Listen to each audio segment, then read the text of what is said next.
La TVCRA est au cœur des préoccupations des gens d'ici depuis plus de 45 ans.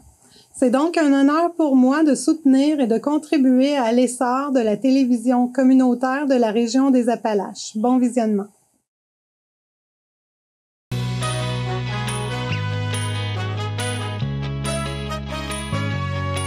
Madame, Monsieur, bienvenue à votre émission habituelle d'information Appalaches en quelques mots. Lors d'une cérémonie protocolaire tenue le 7 novembre dernier, les 9 membres du nouveau conseil municipal de la ville de Thetford Mines ont été assermentés par le président d'élection, M. Mario Caron, en présence de leurs proches, du personnel électoral et des directeurs des services municipaux. Les élus ont eu l'occasion de proclamer leur serment, mais aussi de livrer des discours particulièrement inspirants. Au terme des élections, où 4 869 citoyens ont fait entendre leur voix, le conseil municipal 2025-2029 sera formé de 4 élus qui ont vu leur mandat être reconduit pour une période de 4 ans et de 4 nouveaux venus. Le maire de la ville de Thetford Mines, M. Marc-Alexandre Brousseau, a profité de l'occasion pour porter le collier du maire, confectionné en 1957 et arborant le nom de tous les maires de la municipalité depuis sa création en 1892. TVCRA était sur place. Voici le reportage qu'ils nous ont rapporté. On est maintenant en compagnie de M. Marc-Alexandre Brousseau, qui entame un 4e mandat, finalement, à la mairie de Thetford Mines. Bonjour à vous. Bonjour. Écoutez, quelles sont vos premières impressions par rapport à ce nouveau conseil municipal? En fait, il y a des gens que je connais peu, donc déjà, c'est une bonne chose d'apprendre à connaître des nouvelles personnes. Mais le message qu'on reçoit est extrêmement positif. Là. Les gens ont bien travaillé, donc félicitations autant aux élus qu'aux candidats qui ont été défaits, évidemment, parce que tout le monde a travaillé fort. Puis on en a 2 aussi qui étaient membres du conseil et qui ont perdu leur poste, donc une pensée particulière à eux. Mais déjà, les discussions, pour vrai, sont très positives. Donc, les gens veulent travailler, les gens sont prêts à faire avancer leur communauté. Donc, très content, on va travailler avec eux dans ce sens-là. Quels sont les principaux défis qui attendent le conseil dans les prochains mois, finalement? En fait, j'aimerais vous dire que le dossier de l'amiante est réglé. Ce n'est pas le cas. Donc, on a beaucoup d'enjeux encore qui entourent la présence d'amiante sur notre territoire, entre autres pour les travaux de génie civil. Ça avance pas fort. Donc, il va falloir que ça bouge de ce côté-là. Mais toutes les questions de croissance aussi, on a vraiment présentement une croissance importante à la ville. Donc, de quelle façon on va gérer ça? Et nos infrastructures qui sont vieillissantes. Donc, on en a entendu parler, on le sait. Tout ça a un coût. Donc, évidemment, ça va devenir un défi important. J'ai une dernière question. Comment va se passer l'intégration des nouveaux élus? En fait, c'est déjà commencé. J'ai eu des rencontres individuelles avec les élus. On a une première rencontre, tout le monde ensemble, lundi prochain. Donc, pour parler du fonctionnement, parler de nos outils de travail, pour que les gens connaissent bien la ville. Et très rapidement, dans 2 semaines, c'est les premières séances. Et aussi, en fait, c'est la préparation du budget. Donc, les gens sont lancés dans le bain hyper rapidement. Là, notre budget, habituellement, on fait ça en 3-4 mois. Il faut le faire en 4 semaines. Et donc, on saute dans le bain tout de suite, finalement, et c'est déjà parti. On saute dans le bain tout habillé, à pieds joints. Ça commence, ça va vite. Eh bien, je vous remercie beaucoup et je vous souhaite un très bon mandat, M. Brousseau. Merci beaucoup. Merci. Mentionnons que les entrevues avec les nouveaux élus vous seront présentées dans l'émission Au cœur des Appalaches de M. Guy Jacques, émission de la semaine prochaine. Le Conseil des maires de la MRC des Appalaches montrera un tout nouveau visage, alors que 10 des 19 maires seront de nouvelles figures au sein du Conseil des maires. Alors, au nombre de ces nouvelles figures, mentionnons Mme Valérie Fournier de Saint-Jacques-de-Leeds, M. Francis Lehoux de Saint-Julien, Mme Ginette Côté de Saint-Jean-de-Brébeuf, Mme Christina Pinard de Beaulac-Garbé, M. Jean-François Hamel de Irlande, M. Carl Dubois de Kenners Mills, M. François Paré de Sacré-Cœur de Jésus, M. Carl Croteau de Saint-Adrien d'Irlande, Mme Nathalie Vachon de Saint-Joseph de Coleraine et M. Alexandre Dubuc de Saint-Pierre de Bretonne. Et si le préfet actuel, M. Marc-Alexandre Brousseau, devra composer avec tous ces nouveaux venus, il devra faire de même avec son nouveau conseil municipal, alors qu'il retrouvera les anciens élus, à savoir Mme Josée Perrault, M. Yvan Corriveau, Mme Émilie Rémillard, et des nouveaux venus, à savoir M. Alexandre Couture, Frédéric Paré, Daniel Maheu et Jonathan Fillon. Également, M. Adam Patry, qui a été réélu. Victime d'une cyber-intrusion, le Centre de services scolaires des Appalaches fait maintenant face à une demande d'action collective. Une ancienne élève a effectivement déposé une demande d'action collective contre le Centre de services scolaires des Appalaches après qu'un vol de données eut exposé ces informations sur le web caché ou, si vous préférez, le dark web. La demanderesse, identifiée par les initiales KL, est représentée par Maître David Assor du cabinet Lex Group. La demanderesse est présentement avocate fiscaliste, membre du barreau depuis 2021. Elle entend être désignée représentante du groupe composé de toutes les personnes au Canada dont les renseignements personnels ou financiers étaient détenus par le défendeur, à savoir le Centre de services scolaires des Appalaches, et ont été compromis lors de la violation de données survenue le 25 août dernier ou vers cette date, ou qui ont reçu un courriel ou une lettre du défendeur les informant de cette violation de données ou tout autre groupe ou sous-groupe à déterminer par le tribunal. De 2009 à 2014, la demanderesse était élève à la polyvalente de Thetford Mines, qui est gérée par le Centre de services scolaires des Appalaches.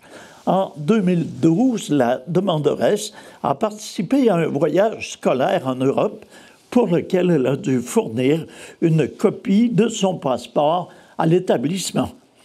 Le 25 août dernier, une attaque en rançongiciel parvient à s'introduire dans les systèmes numériques du Centre de services scolaires des Appalaches. L'auteur de la cyberattaque prétend avoir volé 180 gigaoctets de données. Le même jour, des informations personnelles sont publiées sur le dark web et le 10 septembre, d'autres informations personnelles sont également dévoilées sur le web caché. Un mois plus tard, le 24 septembre, le Centre de services scolaires des Appalaches informe la demanderesse qu'une brèche de données est survenue un mois plus tôt et que des informations personnelles sur le demandeur et les membres du groupe ont été volées. Ces données sont son nom, sa date de naissance, son genre et une copie d'un ancien passeport qui comporte notamment sa photo. Ces informations ont déjà été publiées sur le web caché. Par ailleurs, la défenderesse, à savoir le Centre de services scolaires, avait déjà subi une première attaque par rançongiciel 10 ans plus tôt, sans avoir sécurisé ses systèmes depuis, allègue la demanderesse. Ces faits ont poussé cette dernière à affirmer que le Centre de services scolaires des Appalaches a commis de multiples fautes et négligences. La défenderesse a attendu 31 jours avant de prévenir la demanderesse et certains membres du groupe les exposant à un risque accru de fraude et de vol d'identité. Elle n'a pas mis en œuvre des normes de sécurité, des données efficaces, ni crypté les informations personnelles, ni corrigé les vulnérabilités après la première cyberattaque. De plus, la défenderesse a conservé des informations personnelles pendant une période jugée abusivement longue, à savoir pendant 12 ans, bien au-delà de ce qui était absolument nécessaire de pointer la demande d'action collective. Enfin, la demande, ou plutôt la demanderesse, allègue que la défenderesse n'a pas offert ni payé immédiatement pour des services de surveillance de crédit et des alertes de fraude pour tous les membres du groupe, choisissant d'économiser de l'argent au détriment de leur protection. La demanderesse souhaite que la Cour supérieure condamne la défenderesse à payer aux membres du groupe des dommages compensatoires pour les pertes monétaires et les dommages moraux causés par la perte d'informations. Les frais subis concernant des remplacements de documents et des services de surveillance de crédit. Elle réclame également que la défenderesse soit condamnée à payer 1 000 $ à chaque membre du groupe concerné à titre de dommages punitifs pour la violation de leur droit à la confidentialité. Terminons en mentionnant que nous avons choisi de ne pas identifier officiellement la personne qui agit comme demanderesse dans cette demande d'action collective et qui est connue sous les initiales KL, bien que son identité soit vraiment connue. La ville de Thetford Mines est à la recherche d'un directeur ou d'une directrice des travaux publics, du génie et de l'environnement. Sous l'autorité de la direction générale et dans une optique d'excellence en matière d'expérience citoyenne, le ou la titulaire du poste planifie, dirige et supervise l'ensemble des activités liées aux travaux publics, au génie et à l'environnement. Ces activités comprennent notamment l'entretien des infrastructures municipales, le déneigement, la réparation et l'entretien des routes, des structures, des réseaux d'aqueducs et d'égouts, de la flotte de véhicules, des parcs, des terrains sportifs et des espaces publics. Le poste inclut également la gestion des secteurs du génie, de l'environnement, ainsi que du parc informatique. Le rôle du directeur requiert une forte capacité de gestion et de planification, une excellente communication, une aptitude à vulgariser l'information, ainsi que des compétences techniques approfondies et une compréhension des lois et règlements applicables au domaine municipal. Le statut du nouveau directeur sera permanent à temps complet et la rémunération annuelle pourra varier de 112 000 à 137 000 $. L'équipe qu'il devra diriger est composée de 10 cadres, de 15 cols blancs et de 93 cols bleus. Les principales responsabilités du nouveau directeur ou de la nouvelle directrice seront la gestion stratégique de la direction, l'encadrement et la mobilisation des équipes, la gestion budgétaire, la communication organisationnelle. Les exigences requises sont, entre autres, détenir un diplôme d'études universitaires de premier cycle dans un domaine pertinent à la fonction, une expérience remarquable et des compétences reconnues dans le domaine peuvent suppléer à l'absence de diplôme universitaire. Posséder au moins 10 ans d'expérience en gestion et 5 années en gestion municipale ou dans un poste similaire. L'expérience en gestion et en mobilisation d'équipe dans un environnement syndiqué, la compétence en gestion financière et une excellente connaissance des infrastructures municipales, une maîtrise du français tant à l'oral qu'à l'écrit et un permis de conduire valide de classe 5. Pour soumettre votre candidature, vous êtes invité à faire parvenir une lettre d'intérêt accompagnée de votre curriculum vitae au secteur des ressources humaines de la ville de Thetford Mines au plus tard vendredi le 14 novembre prochain. Le député de Mégantic-l'Érable-Lotbinière et leader parlementaire adjoint à l'opposition officielle, M. Luc Berthold, souhaite informer les propriétaires de petites entreprises, les municipalités et les organismes sans but lucratif que la période de dépôt des demandes du programme Emploi d'été Canada est ouverte depuis le 4 novembre dernier. Le programme Emploi d'été Canada favorise la création d'emplois temporaires estivaux destinés aux jeunes de 15 à 30 ans, en contribuant à la rémunération destinée à ces jeunes et versée par les employeurs. Les organismes sans but lucratif, les employeurs du secteur public et les employeurs du secteur privé comptant 50 employés à temps plein ou moins sont admissibles.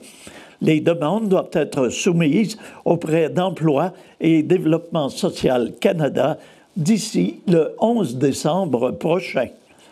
Les organismes sans but lucratif peuvent recevoir un financement pouvant atteindre 100% du salaire horaire minimum provincial, alors que les employeurs des secteurs publics et privés sont admissibles, quant à eux, à une contribution de 50% du salaire horaire. Les emplois offerts doivent être d'une durée hebdomadaire de 30 à 40 heures et d'une période totale de 6 à 16 semaines. M. Berthold a souligné qu'Emploi d'été Canada permet d'offrir davantage d'expériences de travail estivales aux jeunes afin qu'ils puissent développer leurs compétences et un réseau professionnel. Ce sont des opportunités intéressantes pour ceux qui veulent découvrir le marché du travail hors période scolaire, de poursuivre M. Berthold. Lors de l'analyse des demandes, des points supplémentaires seront octroyés au projet qui cadre avec les priorités locales suivantes: appui aux groupes prioritaires, soit les enfants ou les jeunes, appui aux événements locaux, à savoir les événements culturels, appui à un des secteurs spécifiques, à savoir la protection de l'environnement, l'agriculture, la foresterie, la pêche et la chasse ou le développement touristique local et régional. Pour consulter le guide des employeurs d'Emploi d'été Canada et trouver plus d'informations sur le programme, les employeurs sont invités à visiter le site www.canada.ca/FR/emploi de développement social /service/financement. L'alternative Appalaches poursuit son engagement envers la médiation citoyenne et la gestion de conflits. Pour une deuxième année consécutive, le Fonds d'études notariales de la Chambre des notaires du Québec agit à titre de principal bailleur de fonds du service L'Alternative Appalaches. Madame Geneviève Couture, directrice générale d'Alternative Appalaches, mentionne que ce partenariat a permis de développer des outils et des ateliers en lien avec la gestion de conflits afin de mieux soutenir les citoyens dans leur démarche. Il nous a également donné l'occasion de tisser des liens précieux avec plusieurs entreprises et organismes de la région, ce qui renforce le rôle d'Alternative Appalaches au sein de la communauté.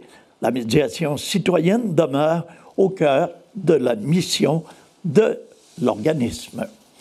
Terminons en parlant rapidement du retour pour une 9e année consécutive du coffre au trésor, une initiative depuis 9 ans donc de Sanitaire Fortier et de Sanitaire Fortier Beauce.